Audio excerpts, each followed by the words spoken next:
Thiruvananthapuram railway സ്റ്റേഷനിലും കൊച്ചി അന്താരാഷ്ട്ര വിമാനത്താവളത്തിലും bomb ഭീഷണി. കേരള പോലീസിന്റെ ഔദ്യോഗിക ഫേസ്ബുക്ക് പേജിലാണ് സന്ദേശം എത്തിയത്. ഭീഷണി സന്ദേശം വ്യാജമെന്ന് പോലീസ് സ്ഥിരീകരിച്ചു.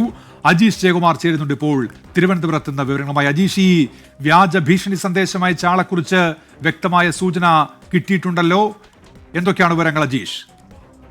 ഉന്മേഷ്, ഈ അയച്ച ആളെ കുറിച്ചിട്ട് പോലീസിന് വ്യക്തമായ സൂചന ലഭിച്ചിട്ടുണ്ട്. അതുകൊണ്ടാണ് പോലീസ് സംഘം തെലങ്കാനയിലേക്ക് പോകാൻ തീരുമാനിച്ചിട്ടുണ്ട്. ഗോസ്വാമി എന്ന പേരിലുള്ള ഒഫീഷ്യൽ അക്കൗണ്ടിൽ നിന്നാണ് ഇങ്ങനെ ഒരു വ്യാജ സന്ദേശം പോലീസിന് കിട്ടിയത്. ഇന്നലെ രാത്രി 12 മണിയോടെയാണ് ഈ സന്ദേശം കേരള പോലീസിന്റെ ഒഫീഷ്യൽ ഫേസ്ബുക്ക് പേജിന്റെ മെസ്സഞ്ചറിൽ ലഭിക്കുന്നത്. പോലീസ് ആദ്യം ഒരു പ്രാഥമിക പരിശോധന മാത്രമാണ് നടത്തിയത്. പിന്നെ ഈ അക്കൗണ്ടിനെ കുറിച്ച് പരിശോധിച്ചപ്പോൾ ഇത് ഒറിജിനൽ അക്കൗണ്ട് ആണെന്ന് മനസ്സിലാവുകയും തുടർന്ന് ഇന്ന് ഈ ബോംബ് വെച്ചിട്ടുണ്ടെന്ന് പറയുന്ന സ്ഥലങ്ങളിലൊക്കെ പോലീസ് കാര്യക്ഷമമായ പരിശോധന നടത്തി. തിരുവനന്തപുരം റെയിൽവേ സ്റ്റേഷനിലും നെടുമ്പാശ്ശേരി വിമാനത്താവളത്തിലും പ്രധാനപ്പെട്ട റെയിൽവേ സ്റ്റേഷനിലടക്കം 3.5 മണിക്കൂറോളം പോലീസും ബോംബ് സ്ക്വാഡും ഫയർഫോഴ്സ് അടക്കമുള്ള RPFന്റെ സഹായത്തോടെ പരിശോധന നടത്തി. സംശയാസ്പദമായ ഒന്നും കണ്ടെത്താൻ സാധിച്ചിട്ടില്ല.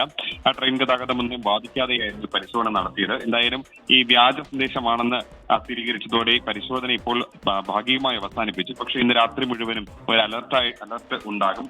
പോലീസ് സംഘമൊക്കെ റെയിൽവേ സ്റ്റേഷനിൽ തുടരുകയും ചെയ്യും. എന്തായാലും ഇയാളെക്കുറിച്ച് വ്യക്തമായ സൂചന പോലീസിന് ലഭിച്ചിട്ടുണ്ട്. ഉടൻ തന്നെ പോലീസ് സംഘം ഇയാളെ പിടികൂടാനായി തെലങ്കാനയിലേക്ക് എത്തിക്കും. അജീഷ് ജയകുമാറാണ് തിരുവനന്തപുരത്ത് നിന്ന് വിവരങ്ങൾ നൽകിയത്.